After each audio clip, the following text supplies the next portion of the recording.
Welcome to fort series. इस series में हम पाकिस्तान में मौजूद तमाम कलों का जिक्र करेंगे, यानी उनकी तारीख़ आपसे बयान करेंगे। आज हम जिस कले का जिक्र करने जा रहे हैं उस कले का नाम कला द्रावड़ है। पाकिस्तान में बहावलपुर के करीब वाक़या है। ये कला भट्टी कबीले की तारीख़ी अज़मतों का अमीन है। तारीख़ दानों के मुताबिक जैसलमेर और मौजूदा बहावलपुर रियासत के कदीम जट भट्टी हाकिम रावल देवराज भट्टी ने 800 ईस्वी में इसकी तामीर कराई। उस दौर में उस राजा को राजा डेवा भट्टी भी कहा जाता था। कला डेरावर बहावलपुर से 100 किलोमीटर के फासले पर तहसील अहमदपुर शर्किया में चोलिस्तान सहरा के दरमियान मीलों दूर तक देखा जा सकता है। चोलिस्तान में वाक़या इस कले की दीवारें और उनकी साख्त अहद रफ्ता की शान व शौकत की मज़हर हैं और इस खित्ते की माजी की अमीन है। तारीख़ दानों के मुताबिक रियासत जैसलमेर और मौजूदा बहावलपुर रियासत के कदीम जट भट्टी राजपूत हाकिम रावल देवराज भट्टी ने 800 ईस्वी में इसकी तामीर कराई, इसलिए इसका नाम देव रावल कला था, जो बिगड़कर डेवा रावड़ और अब डेरावर हो गया है। एक और रवायत के मुताबिक श्री कृष्ण जी महाराज, जिनका जन्म चंद्रबंसी कबीले में हुआ और चंद्रबंसी असलन और नस्लन जाट बिन सिंध बिन हाम बिन नूह अलैहिस्सलाम की आल में से है।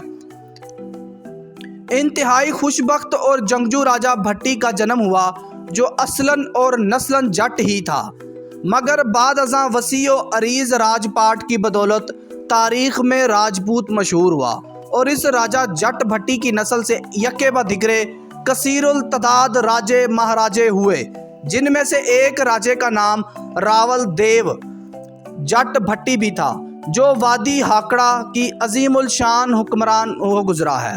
इस खित्ते की कदीम ज़ुबान वही है जिसे आजकल रियासती जांगली या सराइकी का नाम दिया गया है, और सराइकी के बहुत से अल्फाज में हरफ दाल अमूमन डाल की सूरत अख्तियार कर लेता है। मसलन दादा से डाडा, दांत से दंद, द्रांति से दात्री, देना से डेना वगैरह, देवा से डेवा वगैरह वगैरह। लिहाजा राजा देव भट्टी को राजा डेवा भट्टी भी कहा जाता था। नीज़ मैं आपको ये भी बताता चलूँ कि लफ्ज़ देवा दरअसल संस्कृत या हिंदी के लफ्ज़ देवता का इख्तिसार है और इसकी मज़ीद मुख्तसर सूरत लफ्ज़ देव है। चुनाचा राजा देव ने चोलिस्तान वादी हाकड़ा में जो किला तामीर कराया था, उस दौर में इसे देव और या डेवा और कहा जाता था। डेवा और संस्कृत ज़ुबान का लफ्ज़ है जिसके मानी कला कोट फोर्ट के हैं। इसी तरह डेवा और से मुराद राजा डेवा भट्टी का कला है, जो बाद अज़ां कला डेरावर या डेरावल मशहूर हुआ, जो बाद में राजा डेवा के ख़ानदान से हाकिम बहावलपुर सादक खान अब्बासी के ख़ानदान की मलकियत बना। और आजकल जिसमें बहावलपुर के हुक्मरान अब्बासी ख़ानदान के बुज़ुर्गों के मकबरे या मज़ारात हैं, बिल्कुल इसी तरह जिस तरह राजा कहर या राजा केहार जट भट्टी ने इस दौर में दरियाए ब्यास और सतलुज के संगम पर एक कला तामीर कराया था, जिसे उस दौर में कहरावर राजा कहर जट भट्टी का कला कहा जाता था, जो बाद में कहरोड़ फिर कहरोड़ पक्का मशहूर हुआ। जैसे राजा लहू और राजा कसू के कले लहू और कसू और बाद अज़ां लाहौर और कसूर मशहूर हुए। एक और रवायत के मुताबिक ये कला भाटी या भट्टी ख़ानदान के हुक्मरान राय जज्जा 9वीं ईस्वी में तामीर कराया।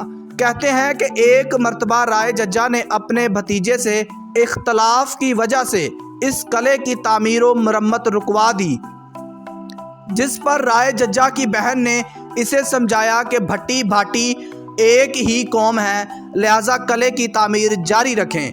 लोक रवायत में इस वाक़े का जिक्र कुछ इस तरह हुआ। राजा जज्जा साईं तेकू वड्डी भेड़ समझावे भट्टी ता भाटिया हिक कोट असारंडे। 1733वें नवाब सादक मोहम्मद खान अव्वल ने इस कला को फतह किया।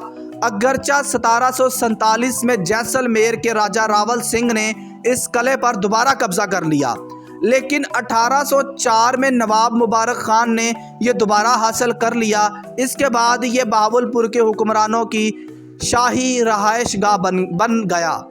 نوابوں کے مختلف ادوار میں اس قلعے کی وقتاً فوقتاً مرمت اور تزئین و آرائش کی جاتی رہی، لیکن ریاست کا دارالحکومت بہاولپور بننے سے آہستہ آہستہ اس پر بعد میں آنے والے حکمرانوں کی توجہ کم ہوتی گئی اور اب یہ قلعہ بہت خستہ حالت میں بدلتا جا رہا ہے، جس کی بنیادی وجہ یہ قلعہ آج بھی نواب کی ملکیت ہے۔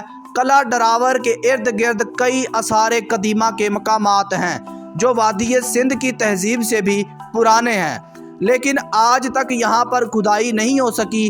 قلعہ کے ساتھ واقع تالاب کے بارے کہا جاتا ہے کہ اس کی تہ پیتل کی دھات سے بنائی گئی ہے تاکہ بارش کا پانی صحرا میں جذب نہ ہو سکے۔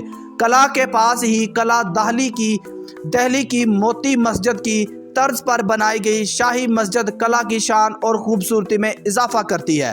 قلعہ میں خفیہ سرنگوں کا ایک جال بھی بچھایا گیا تھا جو جنگ کی صورت میں خفیہ راستے کے طور پر استعمال ہوتی تھی، لیکن اب سیکیورٹی خدشات کی وجہ سے حکومت پاکستان نے ان سرنگوں کو بند کروا دیا ہے۔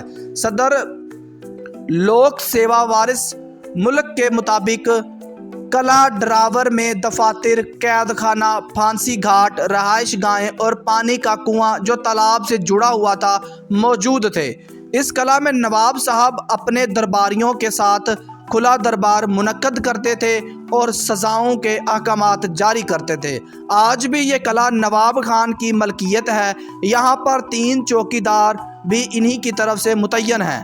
یہ قلعہ چولستان جیپ ریلی کا اختتامی پوائنٹ بھی ہے، جس کی وجہ سے کافی ملکی اور غیر ملکی سیاح اس تاریخی مقام کی سیر بھی کرتے ہیں۔ یہ تھی قلعہ دراوڑ کی تاریخ جو ہمیں مختلف ریسورسز سے ملی اور ہم نے آپ تک پہنچائی۔